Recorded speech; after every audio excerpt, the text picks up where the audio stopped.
بسم اللہ الرحمن الرحیم نحمده ونصلي على رسوله الكريم اعوذ باللہ من الشیطان الرجیم بسم اللہ الرحمن الرحیم رب اشرح لي صدری ویسر لي امری واحلل عقدۃ من لسانی یفقهوا قولی۔ حضور اکرم صلی اللہ علیہ وآلہ وسلم کا ارشاد ہے، اد الامانۃ الی من ائتمنک، جو تمہارے پاس امانت رکھوائے اس کی امانت لوٹا دو، ولا تخن من خانک، اور جو تمہاری خیانت کرے تم اس کی خیانت نہ کرنا۔ حضور اکرم صلی اللہ علیہ وسلم اپنی اس حدیث میں دراصل ہمارے سامنے امانت کی اہمیت اور فضیلت کو واضح کر رہے ہیں کہ ہمارا یہ فرض بنتا ہے بحیثیت مسلمان کے کہ ہم اپنی امانتوں کی حفاظت کرنے والے ہوں، اور ہمارے پاس اس بات کا جواز نہیں ہے کہ ہم یہ کہیں کہ چونکہ فلاں نے امانت میں خیانت کی ہے لہٰذا میں بھی ایسا کر سکتی ہوں۔ یہ بات غلط ہے۔ اپنے پچھلے سیشن سے ہم امانت کی اہمیت اور فضیلت کے حوالے سے سیکھ رہے ہیں، اور پھر ہم نے امانت کی بعض اقسام کے بارے میں سیکھا۔ میں نے آپ کے سامنے حضور اکرم صلی اللہ علیہ وسلم کی کچھ احادیث بھی رکھیں کہ جن سے ہمیں امانت کی اہمیت اور فضیلت کا پتہ چلتا ہے۔ حتیٰ کہ آپ صلی اللہ علیہ وسلم فرماتے ہیں کہ اگر کسی شخص کے اندر امانت داری نہیں ہے، وہ دیانت دار نہیں ہے، تو ایسے شخص کا ایمان ہی نہیں ہے، گویا اس کے ایمان کی نفی ہو جاتی ہے۔ حضرت عمر رضی اللہ تعالیٰ عنہ اسی بات کی تائید کرتے ہوئے فرماتے ہیں، کسی بھی شخص کی نمازیں اور روزے تمہیں دھوکے میں نہ ڈالیں۔ وہ جتنی مرضی نمازیں پڑھ لے، جتنے مرضی روزے رکھ لیں، لیکن اگر وہ دیانت دار نہیں ہے تو اس کا مطلب ہے کہ اس کا دین نہیں ہے۔ گویا مسلمان کی نمازیں اور مسلمان کے روزے بددیانتی اور خیانت کے ساتھ ضائع ہو جاتے ہیں اور وہ تہی دامن رہ جاتا ہے۔ پھر اسی طرح سے میں نے آپ سے اپنے پچھلے سیشن میں شیئر کیا تھا کہ جب ہم امانت کی بات کرتے ہیں تو اس حوالے سے سب سے پہلے جو ہمارے سامنے امانت کی قسم آتی ہے وہ امانت عظمیٰ ہے، اور اس کا ذکر اللہ رب العزت نے سورۃ الاحزاب کی آیت نمبر 72 میں فرمایا کہ ہم نے اس امانت عظمیٰ کو آسمانوں، زمین اور پہاڑ پر پیش کیا، لیکن ان سب نے ان کو اٹھانے سے انکار کر دیا، اور انسان نے آگے بڑھ کر اس امانت کو اٹھا لیا اور اس کے بعد وہ ظالم نکلا اور جاہل نکلا۔ میں نے آپ سے یہ شیئر کیا تھا کہ دراصل یہ واقعہ حضرت آدم علیہ السلام کی پیدائش کے بعد پیش آیا، اور امانت عظمیٰ سے مراد یہ ہے کہ اللہ تعالیٰ نے اپنی اطاعت گزاری اور فرائض اور حدود کو آسمانوں، زمین اور پہاڑ پر پیش کیا، اور انہیں پیشکش کی کہ اگر آپ اس امانت کو اچھے طریقے سے اٹھا لیں گے اور اپنی امانتوں کی حفاظت کریں گے، اللہ رب العزت کے فرما بردار رہیں گے، تو آپ کو اس پر ثواب ملے گا، اور اگر ان امانتوں کے حوالے سے آپ نے خیانت کا مظاہرہ کیا تو پھر اس پر آپ کو ظاہر ہے کہ عذاب ہوگا۔ لیکن آسمانوں نے، زمین نے اور پہاڑ نے اس امانت کو اٹھانے سے انکار کر دیا، اس کی ذمہ داری لینے سے انکار کر دیا۔ یہاں ہمیں ذہن میں یہ رکھنا ہے کہ یہ انکار دراصل اللہ رب العزت کی نافرمانی نہیں تھا، بلکہ انہیں آپشن دی گئی تھی کہ اگر آپ چاہیں تو یہ لے لیں اور اگر نہ چاہیں تو نہ لیں، تو انہوں نے یہی آپٹ کیا کہ اللہ ہم آپ کے پہلے سے ہی مسخر ہیں اور آپ کے حکم کے پابند ہیں، اور ہم اسی طرح سے رہنا چاہتے ہیں، ہم اختیار کے امتحان میں اپنے آپ کو نہیں ڈالنا چاہتے۔ پھر اللہ رب العزت نے یہی پیشکش حضرت آدم علیہ السلام کو بھی کی، اور حضرت آدم علیہ السلام نے اس پیشکش کو قبول کر لیا کہ ٹھیک ہے، میں آپ کا اطاعت گزار رہوں گا، آپ جو بھی فرائض میرے ذمے لگائیں گے اور جو بھی آپ کی حدود یا آپ کا دین یا شریعت ہے میں ان سب کی حفاظت کروں گا، اور ان کی اس امانت کی حفاظت کرنے کی پوری کوشش کروں گا۔ اس طرح یہاں پر لفظ انسان سے مراد سورۃ الاحزاب کی آیت نمبر 72 میں لفظ انسان سے مراد حضرت آدم علیہ السلام ہے، اور پھر حضرت آدم علیہ السلام اس کے بعد اپنی اس امانت کی حفاظت نہیں کر سکے۔ اس واقعے کے تھوڑی ہی دیر بعد جنت میں انہوں نے اس درخت سے کھا لیا جس درخت کے کھانے سے انہیں منع کیا گیا تھا، اور اس طرح وہ اللہ رب العزت کی نافرمانی کا ارتکاب کر بیٹھے اور انہیں جنت سے نکال دیا گیا، اور روایات کے مطابق وہ جنت میں بہت کم عرصہ ہی رہے، اتنا جتنا مغرب سے یا عصر سے مغرب تک ہوتا ہے یا ظہر سے عصر تک کا وقفہ ہوتا ہے۔ اس حوالے سے اگر آپ سورۃ الاحزاب کی آیت نمبر 73 یعنی 72 میں اللہ رب العزت نے اس چیز کا ذکر کیا ہے کہ میں نے اس امانت کو پہاڑوں پر پیش کیا، زمین پر اور آسمانوں پر، لیکن انہوں نے انکار کر دیا، اور پھر اس کے بعد حضرت آدم علیہ السلام پر پیش کیا، حضرت آدم علیہ السلام نے اس کو قبول کر لیا۔ پھر اس کے بعد اگر آپ آیت نمبر 73 دیکھیں تو اس میں اللہ رب العزت نے اس امانت کے حوالے سے انسانوں کی 3 قسمیں بیان کی ہیں، اور ہم بہت اچھی طرح سے اس آیت کی روشنی میں سیلف ایویلیویشن یا محاسبہ نفس کر سکتے ہیں کہ ہم اس آیت کی روشنی میں کون سی کیٹیگری میں آتے ہیں۔ یہاں پر دیکھیے سورۃ الاحزاب کے آیت نمبر 73 میں اللہ رب العزت کا ارشاد ہے لِيُعَذِّبَ اللَّهُ الْمُنَافِقِينَ وَالْمُنَافِقَاتِ، تاکہ اللہ تعالیٰ عذاب میں مبتلا کرے منافقوں کو اور منافقات کو، منافق مردوں کو اور منافق عورتوں کو، والمشرکین والمشرکات، اور مشرک مردوں کو اور مشرک عورتوں کو، وَيَتُوبَ اللَّهُ عَلَى الْمُؤْمِنِينَ وَالْمُؤْمِنَاتِ، اور اللہ تعالیٰ مومن مردوں اور مومن عورتوں کی توبہ قبول کرنے والا ہے، وَكَانَ اللَّهُ غَفُورًا رَحِيمًا، اور اللہ تعالیٰ بہت ہی مغفرت کرنے والا، رحم کرنے والا ہے۔ تو اللہ رب العزت نے اس امانت کی ذمہ داری انسانوں پر کیوں ڈالی، انہیں یہ پیشکش کیوں کی؟ کیونکہ اللہ رب العزت دیکھنا چاہتے تھے کہ اس امانت عظمیٰ کے حوالے سے کون سے مسلمان مرد اور عورتیں ہیں جو منافقت کا مظاہرہ کرتے ہیں، اور کون سے ایسے ہیں جو اس ذمہ داری کو نبھانے کی بھرپور کوشش کرتے ہیں۔ اور پھر اس حوالے سے ہم انسانوں کی 3 قسمیں بیان کر دیں۔ نمبر 1 منافق۔ منافق سے مراد وہ مسلمان مرد ہے یا عورت ہے کہ جو بظاہر دین پر عمل کرنے والے ہیں لیکن باطن میں وہ دین سے نفرت کرتے ہیں اور ان کا باطن دینداری سے خالی ہے۔ اسی طرح سے مشرک مرد اور مشرک عورتیں، مشرک مرد وہ ہیں جو کافر ہیں اور مشرک عورتیں بھی جو کافر ہیں، یعنی جنہوں نے سرے سے نہ ظاہراً نہ باطناً اس دین کی ذمہ داری کو لیا ہی نہیں۔ اور پھر اللہ رب العزت نے ہم انسانوں کی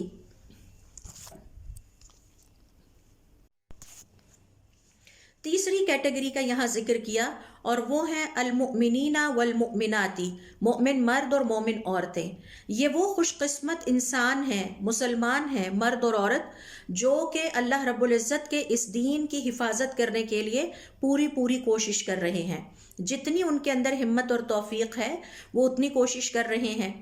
اور پھر اگر ان سے کوئی غلطی سرزد ہو جاتی ہے تو اللہ رب العزت نے انہیں یہ خوشخبری سنائی ہے کہ اللہ تعالیٰ ان کی توبہ قبول کرنے والے ہیں، کیونکہ جب وہ اس چیز کو محسوس کرتے ہیں کہ وہ اپنی ذمہ داری کو اتنے احسن طریقے سے نہیں نبھا پائے جتنا کہ انہیں کرنا چاہیے تھا، تو وہ توبہ کر کے اپنے رب کی طرف پلٹ جاتے ہیں۔ تو امانت عظمیٰ کے حوالے سے یہ 3 قسمیں ہیں انسانوں کی جن کا ذکر اللہ رب العزت نے اس آیت میں بیان کیا ہے۔ المنافقین والمنافقات، منافق، والمشرکین والمشرکات، مشرک مرد اور مشرک عورتیں۔ منافق وہ مسلمان ہیں جو بظاہر دیندار دکھائی دیتے ہیں لیکن دین ان کے باطن میں نہیں ہے، انہیں پسند نہیں ہے، وہ مجبوراً دوسروں کو دکھانے کے لیے دینداری کا لبادہ اوڑے ہوئے ہیں۔ اور مشرک مرد اور عورتیں وہ ہیں کہ جنہوں نے کفر کا راستہ اختیار کیا ہے، اور اس کے مقابلے میں مومن مرد اور عورتیں ہیں کہ جو اللہ رب العزت کی طرف سے عطا کردہ اس امانت کی حفاظت کی پوری کوشش کرتے ہیں، اور اگر ان سے کوئی بھول چوک ہو جائے، کوئی غلطی ہو جائے تو اس کے نتیجے میں وہ فوراً توبہ کر کے اللہ رب العزت کی طرف پلٹ جاتے ہیں۔ اس کے بعد ہم نے امانت کی اہمیت اور فضیلت کے حوالے سے گفتگو کی اور دیکھا کہ اللہ رب العزت نے قرآن کریم میں امانت اور اہمیت کی فضیلت پر کس طرح سے روشنی ڈالی ہے۔ پھر اس کے بعد ہمارا اگلا موضوع جو چل رہا تھا وہ یہ تھا کہ امانت کی شکلیں کیا کیا ہیں، اور آج ہم اسی موضوع پر بات کریں گے۔ اور اس حوالے سے ہم نے امانت کی بہت ساری شکلوں کے بارے میں پچھلی دفعہ سیکھا، اس کی قسموں کے بارے میں سیکھا۔ مثال کے طور پر سب سے پہلے ہمارا دین امانت عظمیٰ ہے۔ اس دین کا عقیدہ یا عقائد، اس دین کی عبادات، معاملات، اخلاقیات، ان سب کو پورا کرنا یہ اللہ رب العزت کا ہمارے اوپر حکم ہے اور واجب ہے، لہٰذا ہمارا دین امانت عظمیٰ ہے۔ سب سے پہلے نمبر پر ہمیں اس کی حفاظت کرنی ہے اور اس حوالے سے کسی خیانت کا مظاہرہ نہیں کرنا۔ پھر اس کے بعد ہم نے سیکھا تھا کہ ہمارا نفس ہمارے پاس اللہ رب العزت کی امانت ہے، ہم نے یہ بھی سیکھا کہ ہماری نگاہیں، ہمارے کان اور ہمارے جتنے بھی اعضاء ہیں وہ سب ہمارے پاس اللہ رب العزت کی امانت ہے۔ ہم نے یہ بھی دیکھا کہ ہمارے پاس جو اللہ رب العزت نے ہمیں عزت عطا کی ہے یہ بھی ہمارے پاس اللہ رب العزت کی امانت ہے۔ اور ہم نے حضرت یوسف علیہ السلام کی مثال دیکھی کہ حضرت یوسف علیہ السلام نے اپنی عزت کی حفاظت کرنے کی پوری کوشش کی اور اس کی خاطر جیل جانا قبول کیا اور محل اور اس کی آسائشوں کو اللہ حافظ کہہ دیا، لیکن اپنی عزت کی حفاظت کی۔ لہٰذا کسی مسلمان بچے یا بچی یا کسی مسلمان مرد یا عورت کے پاس اس بات کی گنجائش نہیں ہے، اور یہ اللہ رب العزت کی طرف سے امانت ہے اور حکم ہے کہ وہ ناجائز خفیہ تعلقات یا دوستیاں پالتے پھریں۔ پھر اسی طرح سے ہم نے یہ بھی سیکھا کہ ہمارے پاس ایک اور امانت اللہ رب العزت کی طرف سے عطا کردہ عمر ہے۔ اس عمر کے ایک ایک لمحے کے بارے میں ہم سے قیامت کی زندگی میں سوال کیا جائے گا۔ پھر اسی طرح سے ہم نے یہ بھی سیکھا کہ اپنی عزت کی حفاظت کرنا، اپنے گھر والوں کی عزت کی حفاظت کرنا، اپنے ماتحت افراد کی عزتوں کا خیال رکھنا اور دوسروں کی عزتوں سے اپنے شر کو، اپنے آپ کو یا اپنی طرف سے کوئی شر دوسروں کی عزتوں کو نہ پہنچنے دینا، یہ بھی مسلمان کے اوپر فرض عائد ہوتا ہے۔ یعنی نہ صرف اپنی عزت کی حفاظت کی جائے بلکہ اپنے مسلمان بہن بھائی کی عزت پر بھی ہاتھ نہ اٹھایا جائے، نہ زبان چلائی جائے۔ اور ہم نے دیکھا کہ آپ صلی اللہ علیہ وسلم فرماتے ہیں ہر مسلمان دوسرے مسلمان پر حرام ہے، تو اس کا خون، اس کا مال اور اس کی عزت ہر مسلمان پر حرام ہے۔ پھر ہم نے یہ بھی دیکھا کہ امانت کی شکلوں میں سے ایک شکل یہ بھی ہے یا ایک قسم یہ بھی ہے کہ جو مال اللہ رب العزت نے ہمیں عطا کیا ہے وہ بھی ہمارے پاس اللہ رب العزت کی امانت ہے اور اس کے بارے میں قیامت والے دن ہم سے پوچھا جائے گا۔ اسی طرح سے شوہر کے پاس بیوی اور بیوی کے پاس شوہر اللہ رب العزت کی امانت ہے۔ پھر ہمارا آخری پوائنٹ تھا کہ ہماری اولادیں جو ہمیں اللہ تعالیٰ نے عطا کی ہیں یہ ہمارے پاس اللہ رب العزت کی امانت ہیں، اور ہمیں چاہیے کہ ہم ان کی دینی اور دنیاوی تربیت کا بھرپور اہتمام کریں۔ یہاں میں نے لفظ دینی پہلے بولا ہے کیونکہ وہ ہمیشہ کی رہنے والی زندگی ہے۔ انتہائی افسوس کی بات ہے کہ ہم چند روزہ زندگی کے لیے اپنی اولاد کو تو تیار کرتے ہیں لیکن آخرت کی ہمیشہ رہنے والی زندگی اور اللہ رب العزت سے ملاقات کے لیے اپنی اولادوں کو تیار نہیں کرتے۔ یہ اللہ رب العزت کی عطا کردہ امانت میں خیانت ہی تو ہے۔ اور پھر اس اولاد کے حوالے سے ہمارا فرض یہ بنتا ہے کہ صرف ہم تھیوریٹیکلی ان کی تربیت کرنے کی کوشش نہ کریں بلکہ اپنے بچوں کے لیے ایک اچھے مسلمان اور صاحب ایمان کا رول ماڈل بنیں، کیونکہ بچے وہی کچھ کریں گے جو ہمیں کرتا دیکھتے ہیں، اور ہم اللہ رب العزت کا تقوی اختیار کریں اپنی زندگی میں تاکہ ہمارے بچے بھی متقی بنیں، اور پھر ہم وہ بہترین اخلاق پر عمل کرنے کی کوشش کریں اور ان بہترین اخلاق کے حوالے سے ان کو مظاہرہ کر کے عملی طور پر دکھائیں کہ انہوں نے اپنی زندگی میں کس طرح اللہ رب العزت کی عبادت کرنی ہے، کن بہترین اخلاق کا مظاہرہ کرنا ہے۔ اور اگر والدین اپنے بچوں کے سامنے بدسلوکی کرتے ہیں، اللہ رب العزت کی نافرمانی کی مثالیں سیٹ کرتے ہیں اور اللہ رب العزت کی نافرمانی میں برے اخلاق کا مظاہرہ کرتے ہیں، تو اس کا مطلب ہے کہ وہ اپنی اولاد کی خراب تربیت کر رہے ہیں، اور یہ اولاد جیسی امانت جو اللہ رب العزت کی ہمارے پاس ہے اس میں خیانت ہے۔ پھر اسی طرح سے دیکھیے، چونکہ ہم فیملی ممبرز کے حوالے سے بات کر رہے ہیں تو یہ جو ہمارے والدین ہیں یہ ہمارے پاس اللہ رب العزت کی امانت ہیں۔ ہر اولاد کے پاس ان کے والدین اللہ رب العزت کی عطا کردہ امانت ہیں، خاص طور پر جب یہ والدین عمر میں بڑے ہو جائیں اور ان کی قوت کمزور پڑ جائے، یعنی وہ محتاج ہو جائیں، تو اس کے لیے اللہ رب العزت نے سورۃ الاسراء کی آیت نمبر 23 اور 24 میں حکم دیا ہے کہ اگر اما یبلغن عندک الکبر احدہما، اگر ان میں سے کوئی تمہارے پاس اس عمر کو پہنچ جائے جو بڑھاپے کی عمر ہے، کمزوری کی عمر ہے، او کلاہما، یا یہ دونوں پہنچ جائے، فلا تقل لہما اف، تو انہیں اف تک نہ کہو، ولا تنہرہما، اور انہیں جھڑکو نہیں، وقل لہما قولا کریما، اور ان سے بہت ہی اچھی بات کرو، وَاخْفِضْ لَهُمَا جَنَاحَ الذُّلِّ مِنَ الرَّحْمَةِ، اور ان کے لیے نرمی اور شفقت کے پر بچھا دو، بھرپور نرمی، شفقت اور محبت کا مظاہرہ کرو، وَقُلْ رَبِّ، اور ان کے لیے دعا مانگا کرو، اے میرے رب، ارحمہما کما ربیانی صغیرا، میرے والدین پر اسی طرح سے رحمت اور شفقت فرما جیسے بچپن میں یہ رحمت اور شفقت کے ساتھ میری تربیت کیا کرتے تھے۔ لہٰذا یہ والدین ہمارے پاس اللہ رب العزت کی امانت ہیں، اور ہمیں چاہیے کہ اس امانت کی خوب حفاظت کریں، ان کے ساتھ اچھا سلوک کریں، ان کی بہترین خوبیوں کا تذکرہ ان کے سامنے کریں اور انہیں خوش رکھنے کی ہر ممکن کوشش کریں۔ اسی طرح سے امانت کی ایک اور شکل یہ ہے کہ ہمارے ہمسائے ہمارے پاس اللہ رب العزت کی امانت ہیں۔ ہمارے دین میں اللہ تعالیٰ نے ہمیں ہمسائے سے بہترین سلوک کرنے کا حکم دیا ہے۔ اس کا مطلب ہے کہ اب یہ ہمارے اوپر فرض عائد ہوتا ہے کہ ہم اپنے ہمسائے کے ساتھ اچھا سلوک کریں اور ان تک کسی قسم کی اذیت کو نہ پہنچنے دیں، انہیں ستائیں نہیں، انہیں تنگ نہیں کریں، اور ان کے ساتھ جو نیکی ہو سکتی ہو کرنے کی پوری کوشش کریں، کیونکہ آپ صلی اللہ علیہ وسلم کا ارشاد ہے لا ایمان لمن لا یأمن جارہ بوائقہ،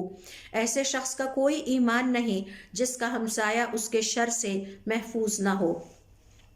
اسی طرح سے امانت کی ایک اور شکل یہ بھی ہے کہ ہم اپنی زندگی میں جتنے بھی وعدے کرتے ہیں، جتنے ایگریمنٹس کرتے ہیں، جتنی کمٹمنٹس اور وعدے کرتے ہیں، وہ سب کے سب اللہ رب العزت کی طرف سے امانت ہیں، اور اگر ہم ان کو پورا کرنے کی کوشش کرتے ہیں اور ان کو پورا کرنے کے حوالے سے کسی قسم کی لاپرواہی کا مظاہرہ نہیں کرتے تو اس کا مطلب ہے کہ ہم اللہ رب العزت کی فرما برداری میں اپنی امانتوں کی حفاظت کر رہے ہیں۔ سورۃ المائدہ کی آیت نمبر 1 میں اللہ رب العزت نے ہمیں حکم دیا ہے کہ اپنے وعدوں کو پورا کرو۔ یا ایھا الذین آمنوا اوفوا بالعقود، اے لوگو جو ایمان لائے ہو اپنے وعدوں کو پورا کرو۔ اسی طرح سے مسلمان کے پاس اللہ رب العزت کی ایک اور امانت وصیت ہے۔ وصیت ہمارے پاس اللہ رب العزت کی امانت ہے۔ اللہ رب العزت نے قرآن کریم میں تمام وارثوں کے جو حقوق بیان کر دیے ہیں، اب وصیت لکھتے ہوئے ان میں کسی قسم کی تبدیلی نہ کی جائے، اور اگر کوئی شخص اپنے وارثوں کے لیے وصیت لکھتے ہوئے ان کے بیان کردہ حقوق میں تبدیلی کرتا ہے اور ظلم اور زیادتی کا مرتکب ہوتا ہے، اس طرح سے کہ بعض وارثوں کو تو اپنی پسند سے زیادہ عطا کر دے اور بعض وارثوں کو کم عطا کرے یا ان کے حصے سے انہیں محروم کر دے، یہ اللہ رب العزت کی امانت میں خیانت ہے۔ ہاں، وصیت کرنے والے کی طرف سے اگر کسی قسم کی طرف داری کا اندیشہ ہو تو وصیت لکھنے والے کو چاہیے کہ وہ اسی طرح سے وصیت ٹھیک ٹھیک لکھے جیسا کہ اللہ رب العزت نے اپنی کتاب میں بیان کر دیا ہے۔ سورۃ البقرہ کی آیت نمبر 182 میں اللہ رب العزت کا ارشاد ہے فَمَنْ خَافَ مِن مُوصٍ جَنَفًا، تو جس کسی کو یہ خوف ہو، اندیشہ ہو، ڈر ہو کہ وصیت کرنے والا کوئی طرف داری کر سکتا ہے، کسی ایک وارث کی طرف داری کر سکتا ہے، او اسمن، یا یہ کہ وہ کسی کی حق تلفی کر سکتا ہے، فَأَصْلَحَ بَيْنَهُمْ، تو ایسے میں وصیت لکھنے والے کو چاہیے کہ وہ اصلاح کرتے ہوئے وصیت لکھے، یعنی صحیح وصیت لکھے، فَلَا إِثْمَ عَلَيْهِ، ایسے میں اگر تبدیلی کرتا ہے وصیت میں تو اس پر کوئی گناہ نہیں، یعنی تبدیلی کا مقصد یہ ہو کہ وصیت صحیح طرح سے لکھی جائے۔ تبدیلی کا مقصد یہ نہیں ہونا چاہیے کہ وصیت میں لکھتے ہوئے ایسی گڑبڑ کی جائے کہ چند وارثوں کو زیادہ دے دیا جائے اور چند وارثوں کو ان کے حق سے محروم کر دیا جائے۔ اسی طرح سے ایک اور امانت کی شکل یہ ہے گواہی۔ گواہی دینے والے کے پاس اللہ رب العزت کی امانت ہے۔ اللہ رب العزت خوب جانتا ہے، وہ سینوں کے رازوں سے واقف ہے، لہٰذا گواہی دینے والوں کو چاہیے کہ وہ پوری سچائی کے ساتھ اور دیانتداری کے ساتھ اللہ رب العزت کو حاضر ناظر جانتے ہوئے گواہی دیں، نہ تو اس گواہی میں سے کچھ چھپائیں اور نہ ہی اس میں کوئی کمی یا زیادتی کریں، بلکہ اسی طرح سے مکمل اس گواہی کو ادا کریں اور دیں جیسا کہ انہوں نے دیکھا تھا یا جیسا کہ ان کے علم میں آیا تھا۔ اگر گواہی دینے والا گواہی میں کسی بھی قسم کی کوئی تبدیلی کرتا ہے، کسی بات کو بڑھا کے بیان کرتا ہے یا کسی واقعے میں تبدیلی کر دیتا ہے تو وہ گواہی کی امانت میں خیانت کا مرتکب ہوتا ہے۔ سورۃ البقرہ کی آیت نمبر 283 میں اللہ رب العزت کا ارشاد ہے وَلَا تَكْتُمُوا الشَّهَادَةَ، اور گواہیوں کو نہ چھپاؤ، وَمَن يَكْتُمْهَا، اور جو گواہی کو چھپائے گا فَإِنَّهُ آثِمٌ قَلْبُهُ، یہ وہ شخص ہے کہ جس کا دل گناہ گار ہو چکا ہے، دل سیاہ کار ہو چکا ہے، جو دل سے اللہ رب العزت کا نافرمان ہو چکا ہے۔ اسی طرح سے امانت کی ایک اور شکل اور قسم یہ ہے کہ ہر ملازم جو کسی بھی جگہ پہ ملازمت کر رہا ہے، کسی بھی پیشے سے اس کا تعلق ہے، چاہے وہ ڈاکٹر ہے یا وہ انجینئر ہے یا وہ استاد ہے یا وہ کسی بھی شعبے سے تعلق رکھتا ہے، اسے پتہ ہونا چاہیے کہ اس کی یہ ذمہ داری اس کے پاس اللہ رب العزت کی طرف سے امانت ہے، اسے زندگی میں یہ رول اللہ تعالیٰ نے عطا کیا ہے۔ اب اگر وہ اپنی پیشہ ورانہ ذمہ داریوں کو انتہائی سچے دل کے ساتھ اور دیانتداری کے ساتھ ادا کرتا ہے تو وہی حقیقی مومن ہے، اور اگر وہ دھوکہ دیتا ہے، اپنی ذمہ داریوں کی ادائیگی میں لاپرواہی برتتا ہے، کوتاہی برتتا ہے، تو ایسے تمام افراد کو حضور اکرم صلی اللہ علیہ وسلم کی اس حدیث کو ذہن میں رکھنا چاہیے، فمن غشنا فلیس منا، تو جس نے بھی ہمیں دھوکہ دیا وہ ہم میں سے نہیں ہے، گویا وہ امت مسلمہ سے خارج ہو جاتا ہے۔ لہٰذا ہر وہ ملازم، خواہ وہ سرکاری ملازم ہے یا کسی پرائیویٹ محکمے میں جاب کرتا ہے، اسے پتہ ہونا چاہیے کہ اس کے پاس اس کا کام اور اس کی ذمہ داریاں اللہ رب العزت کی امانت ہیں، اور اسے چاہیے کہ وہ اپنی ذمہ داریوں کو وقت پر ادا کرے اور اس حوالے سے ٹال مٹول سے کام نہ لے، کیونکہ اگر وہ اپنی ذمہ داریوں کو وقت پر ادا نہیں کرتا تو یہ ذمہ داریوں کو ضائع کرنے کے مترادف ہیں۔ اسی طرح سے اسے چاہیے کہ اپنی تمام صلاحیتوں کو بروئے کار لاتے ہوئے سچے دل کے ساتھ اللہ رب العزت کو حاضر ناظر جانتے ہوئے اپنی ذمہ داریاں ادا کرے، اور کسی کو بھی ناحق کسی پر ترجیح نہ دے، صرف اس وجہ سے کہ اس کی کسی سے دوستی ہے، یا اس وجہ سے کہ اس کا کوئی رشتہ دار ہے، یا اس وجہ سے کہ اس نے کسی سے رشوت وصول کی ہے، بلکہ اسے چاہیے کہ ان تمام اللہ رب العزت کی نافرمانیوں سے بچتے ہوئے، یعنی رشوت سے بچتے ہوئے، اقربا پروری سے بچتے ہوئے، ذاتی پسند اور ناپسند سے بچتے ہوئے، اپنے کام کو انتہائی فیئر وے میں، انتہائی انصاف کے ساتھ، دیانتداری کے ساتھ اللہ رب العزت کے حکم کی اطاعت گزاری اور فرما برداری کرتے ہوئے اپنی ذمہ داریوں کو ادا کرے، اور اس بات کو یاد رکھے کہ وہ اللہ رب العزت کا تقرب اسی طرح سے حاصل کر سکتا ہے اور اپنی امانت کو اچھے طریقے سے اسی طرح سے ادا کر سکتا ہے، ورنہ وہ امانت میں خیانت کا مرتکب ہوتا ہے۔ اسی طرح سے امانت کی ایک اور شکل یہ ہے کہ مسلمان معاشرہ، پوری امت کے پاس اللہ رب العزت کی امانت ہے، اور خاص طور پر مسلمان معاشرے میں علماء کرام، خطباء،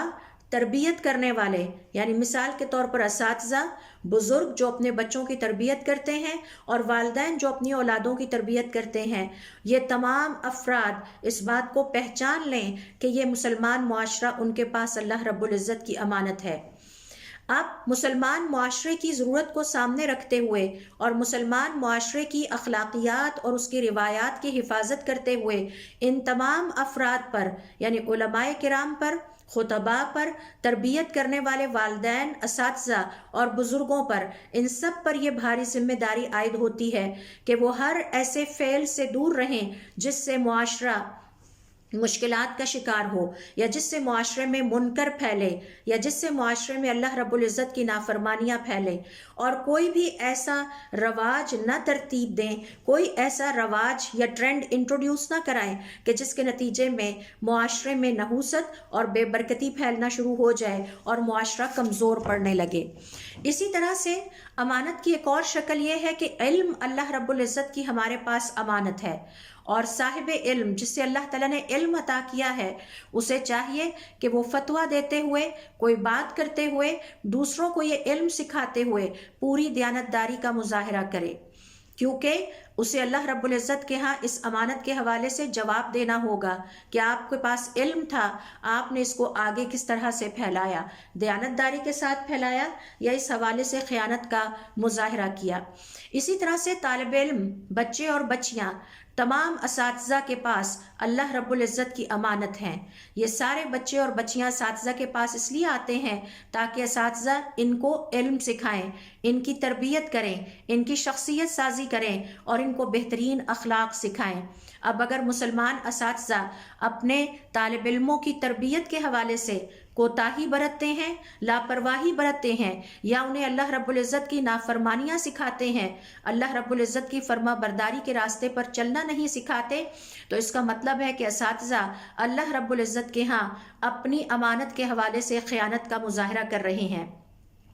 یہ کیسے ہو سکتا ہے کہ ایک مسلمان استاد اپنے طالب علموں کو یہ سکھائے کہ ویلنٹائن ڈے کیسے سیلیبریٹ کیا جاتا ہے، یا کیا جا سکتا ہے۔ مسلمان استاد کا تو یہ فرض ہے اور امانت اور دیانتداری کا تقاضا یہ ہے کہ وہ اپنے طالب علموں کو اللہ رب العزت کی فرما برداری سکھائے، یہودیوں اور عیسائیوں کی پیروی سے دور رکھے، انہیں یہ بات واضح کرے کہ ہم نے مسلمان ہونے کے ناطے کیا کرنا ہے اور کیا نہیں کرنا۔ تو اب اگر مسلمان استاد اپنے طالب علموں کے ساتھ مل کر ہیپی نیو ایئر مناتا ہے یا برتھ ڈے مناتا ہے جو کہ مسلمانوں کے طور طریقے نہیں ہیں، تو اس کا مطلب ہے کہ مسلمان استاد اپنی امانت کے حوالے سے خیانت کا مرتکب ہو رہا ہے۔ اللہ رب العزت نے اسے یہ رول اس لیے عطا نہیں کیا تھا کہ وہ مسلمان نسلوں کو بگاڑ دے، وہ مسلمان نسلوں کے دل میں اللہ رب العزت کی فرما برداری کی محبت پیدا کرے۔ اللہ تعالیٰ نے اسے یہ رول اس لیے دیا تھا کہ وہ مسلمان نسلوں کو بہترین عقیدہ سکھائے، ایمان کی تربیت دے اور اخلاقیات کی تربیت دے، اور حضور اکرم صلی اللہ علیہ وسلم اور صحابہ کرام رضوان اللہ علیہم اجمعین کی پیروی کرنا سکھائے۔ اسی طرح سے امانت کی ایک شکل یہ ہے کہ ہماری جو مجلسیں ہوتی ہیں جس میں ہم ایک دوسرے کے ساتھ بیٹھتے ہیں، یہ بھی امانت ہیں۔ آپ صلی اللہ علیہ وسلم فرماتے ہیں المجالس امانتن، یہ جو مجلسیں ہیں یہ امانت ہیں۔ اگر کوئی شخص دوسرے سے بات کرے اور ادھر ادھر دیکھے، یعنی اپنی باڈی لینگویج سے یہ پیغام دے کہ یہ بات ایک راز ہے جو صرف اسی کو پتہ چلنا چاہیے، تو اس کے بعد اس راز کی حفاظت ہونی چاہیے اور اس مجلس سے یہ راز باہر نہیں نکلنا چاہیے۔ اسی طرح سے یہاں وہ تمام آفیشیل سیکرٹس یا راز بھی آ جاتے ہیں جو ہم دفتروں میں بیٹھ کے ایک دوسرے کے ساتھ شیئر کرتے ہیں۔ ایک میٹنگ ہوتی ہے، ایک اصول وضع کیا جاتا ہے اور اس کے بعد نکل کے ہم دیکھتے ہیں کہ کچھ لوگ اس ساری میٹنگ کو افشا کر دیتے ہیں۔ یہ اللہ رب العزت کی امانتوں میں خیانت ہے۔ ہاں، ایسی مجلسوں کا راز رکھنا ہم پر فرض نہیں کہ جس میں اللہ رب العزت کی نافرمانی کے حوالے سے گفتگو ہوئی ہو یا کسی نافرمانی کے حوالے سے منصوبہ بندی کی جائے۔ مثال کے طور پر اگر کسی مجلس میں بیٹھ کر اپنے کسی مسلمان بہن بھائی کو رسوا کرنے، اسے انسلٹ کرنے کی کوئی ترکیب یا پلان سوچا گیا ہے، تو ایسا راز نہیں ہے، کیونکہ یہ مجلس اللہ رب العزت کی ایک نافرمانی پر مشتمل مجلس تھی۔ اسی طرح اگر کسی مجلس میں بیٹھ کر فحاشی بے حیائی کے منصوبے بنائے گئے ہیں تو یہ مجلس امانت نہیں ہے۔ پھر اسی طرح سے دیکھیے، امانت کی ایک اور شکل یہ بھی ہے کہ میڈیا ایک انتہائی طاقتور، جسے کہتے ہیں ایک بہت بڑی طاقت ہے جو اللہ رب العزت نے ہمارے ہاتھ میں دی ہے۔ یہ میڈیا ہمارے پاس اللہ رب العزت کی امانت ہے، اس سے ہم مثبت فائدے بھی اٹھا سکتے ہیں اور اس سے ہم منفی کام بھی لے سکتے ہیں۔ اب یہ مسلمان کے اوپر بھاری ذمہ داری عائد ہوتی ہے کہ وہ میڈیا سے مثبت فائدے اور زیادہ بہتر کام کیسے لے سکتے ہیں۔ اس لیے ہمیں ذہن میں رکھنا چاہیے جب ہم واٹس ایپ پہ ایک دوسرے کے ساتھ کوئی بھی چیز شیئر کرتے ہیں، اس کے بارے میں ہم سے قیامت والے دن سوال کیا جائے گا۔ یہ ہمارے پاس ایک امانت ہے، ایک طاقت ہے جو اللہ تعالیٰ نے ہمارے ہاتھوں میں دی ہے، اور پھر ہمیں اچھی طرح سے پتہ ہونا چاہیے کہ ہم اس کے ذریعے سے جو بات بھی پھیلائیں گے، جو چیز بھی پھیلائیں گے، اس کے حوالے سے اللہ رب العزت کے سامنے جواب دہ ہوں گے۔ سورہ قاف کی آیت نمبر 18 میں اللہ رب العزت کا ارشاد ہے ما یلفظ من قول الا لدیہ رقیب عتید، یہ جو بھی بات کرتے ہیں ہمارے نگران اس بات کو لکھتے چلے جاتے ہیں اور بہت اچھے طریقے سے لکھتے جا رہے ہیں۔ اسی طرح سے امانت کی ایک اور شکل ہے اور وہ ہے ہمارا وطن۔ یہ ہمارے پاس اللہ رب العزت کی امانت ہے۔ ذرا پوچھئے کشمیر والوں سے ایک آزاد اسلامی وطن کی کیا اہمیت ہے، ذرا پوچھئے فلسطین کے مسلمانوں سے، شام کے مسلمانوں سے، روہنگیا اور میانمار کے مسلمانوں سے کہ ایک آزاد اسلامی وطن اللہ رب العزت کی کتنی بڑی نعمت ہے۔ یہ وطن ہمارے پاس امانت ہے اور ہم سب کسی نہ کسی شکل میں اس وطن کی خدمت کر رہے ہیں۔ ہم میں سے کوئی شعبہ تعلیم میں اپنا حصہ بحیثیت استاد کے ڈال کر اپنے وطن کی خدمت کر رہا ہے، ہم میں سے کوئی انجینئر ہونے کے ناطے اپنے وطن اور اپنی قوم اور ملت کی خدمت کر رہا ہے، ہم میں سے کوئی ڈاکٹر ہے، ہم میں سے کوئی سرکاری ملازم ہے۔ غرض یہ کہ تمام مسلمانوں کے پاس یہ وطن اللہ رب العزت کی ایک عظیم نعمت ہے اور ایک امانت ہے۔ اب اگر ہم اس وطن کے لیے مثبت طریقے سے خدمت کر رہے ہیں جس سے یہ وطن مضبوط ہو رہا ہے، تو اس کا مطلب ہے کہ ہم اس وطن جیسی عظیم امانت کے حوالے سے اپنے فرائض کو ادا کر رہے ہیں اور اللہ رب العزت کی فرما برداری کے راستے پر چل رہے ہیں۔ لیکن اگر اس وطن کے حوالے سے ہمارے تمام تر افعال یا ہم اپنی ذمہ داریوں کو صحیح طریقے سے سر انجام نہیں دے رہے، بحیثیت استاد ہونے کے، بحیثیت ڈاکٹر کے، بحیثیت انجینئر کے یا نرس کے یا کسی بھی سٹاف کے حوالے سے اگر ہم وطن کی ترقی میں، وطن کی خوشحالی میں اپنا حصہ ڈالنے کی بجائے وطن کو نقصان پہنچا رہے ہیں، مثال کے طور پر اپنے فرائض منصبی ادا نہیں کر رہے، استاد اگر کلاس میں پڑھاتا نہیں ہے، اپنے طالب علموں کو علم نہیں دیتا، تو اس کا مطلب ہے کہ وہ اپنے وطن کا نقصان کر رہا ہے اور اللہ رب العزت کی عطا کردہ اس عظیم امانت میں خیانت کا مرتکب ہو رہا ہے۔ لہٰذا ہم میں سے ہر ایک کو چاہیے کہ اس وطن جیسی عظیم امانت کے حوالے سے اپنے رب سے ڈریں اور اس بات کو خوب اچھے طریقے سے اس پر غور کریں کہ ہماری تمام تر کوششیں، ہماری تمام تر سرگرمیاں ہمارے وطن کے لیے مفید ہیں یا غیر مفید ہیں۔ اگر میں کسی بھی کیپیسٹی میں سیاسی طور پر اپنے وطن کو نقصان پہنچا رہی ہوں، اقتصادی طور پر اپنے وطن کو کمزور کر رہی ہوں، یا تعلیمی لحاظ سے میں اپنا رول صحیح طرح سے ادا نہیں کر رہی اور اپنے وطن کو کمزور کر رہی ہوں، یا اجتماعی اعتبار سے میں ایسے رواج جو ہے وہ پرورش دے رہی ہوں اس معاشرے میں، ایسے ٹرینڈ سیٹ کر رہی ہوں جس سے میرے وطن کو نقصان پہنچے۔ کیسے؟ مثال کے طور پر میں کسی بھی پارک میں جاتی ہوں اور وہاں گند پھیلا کے آ جاتی ہوں، اور اسی طرح میں اپنے وطن کے اثاثے جو ہیں ان کو آگ لگا کے، بسز کو آگ لگا کے جلا دیتی ہوں، یا میں لائبریری میں جاتی ہوں اور لائبریری کی کتابیں ایشو کروا کے واپس نہیں کرتی یا گما دیتی ہوں یا اپنے پاس رکھ لیتی ہوں، تو یہ وطن کو نقصان پہنچانے والی سرگرمیاں ہیں۔ کسی مسلمان کو یہ حق حاصل نہیں ہے اور یہ اللہ رب العزت کی عظیم نافرمانی ہے کہ اگر ہم اپنے وطن کو نقصان پہنچانے والی سرگرمیاں اختیار کیے ہوئے ہیں۔ یہ وطن جیسی عظیم امانت میں اللہ رب العزت کی خیانت ہے۔ اسی طرح سے امانت کی ایک اور شکل یہ ہے، یا ایک اور قسم یہ ہے کہ ہمارے اجسام اور ارواح کی امانت، یہ ہمارے پاس اللہ رب العزت کی امانت ہے۔ ہمیں یہ حق حاصل نہیں ہے کہ ہم نے اپنے جسم کو یا اپنی روح کو کوئی نقصان پہنچائے، نہ ہی ہمیں یہ حق حاصل ہے کہ ہم دوسروں کو اذیت دیں، دوسروں کو تکلیف دیں، چاہے ذہنی طور پر دیں یا جسمانی طور پر دیں، یا ہم دوسروں کو روحانی طور پر نقصان پہنچائیں۔ اگر ہم ایسا کرتے ہیں تو یہ اللہ رب العزت کی امانتوں میں خیانت کے مترادف ہے۔ اسی طرح سے یہ جو ہمارے پاس علوم ہیں، جتنی بھی اسپیشلائزیشنز ہیں، یہ سب اللہ رب العزت کی امانت ہیں، اور ان علوم کی موجودگی کا تقاضا یہ ہے کہ ہم اسے اللہ رب العزت کی فرما برداری میں انسانیت کو فائدہ پہنچانے کے لیے استعمال کریں، اس میں کسی قسم کی تبدیلی نہ کریں، اپنی مرضی سے اس میں تحریف یا تغییر یا ڈسٹورشن نہیں کریں۔ اسی طرح سے ہمارے پاس جو اللہ رب العزت کی امانتیں ہیں، ان میں سے ایک اور قسم یہ ہے کہ فیصلے کرتے ہوئے امانت کا خیال رکھا جائے، اور فیصلے کرتے ہوئے عدل کے تمام پیمانوں کو مد نظر رکھا جائے۔ اگر عدل کے ان پیمانوں کو اور انصاف کے پیمانوں کو مد نظر نہیں رکھتے اور فیصلے ناانصافی کی بنیاد پر کیے جاتے ہیں تو یہ امانت میں خیانت کے مترادف ہیں۔ اسی طرح سے امانت کی ایک اور شکل یہ ہے کہ لکھتے ہوئے امانت کا مظاہرہ کیا جائے، اور ذرا غور کیجئے لکھنے میں کس طرح ہم امانت کا مظاہرہ کریں۔ مثال کے طور پر اگر ہمارے آفس میں میٹنگ ہو رہی ہے اور اس میٹنگ میں ایک شخص کو کہا جاتا ہے کہ وہ منٹس آف دا میٹنگ لکھے، اور اس میں وہ اپنی سیلری 50,000 کی بجائے 5 لاکھ لکھ لیتا ہے،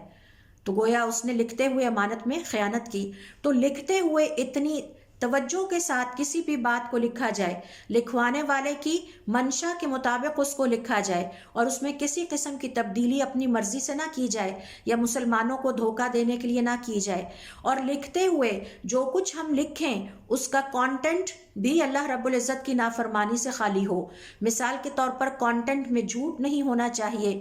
حقائق کو توڑ مروڑ کر پیش نہ کیا جائے، تو یہ لکھنے کی امانت ہے۔ تو لکھنا بھی ایک امانت ہے، یہی وجہ ہے کہ اللہ رب العزت نے قرآن کریم میں قلم کی قسم کھائی ہے۔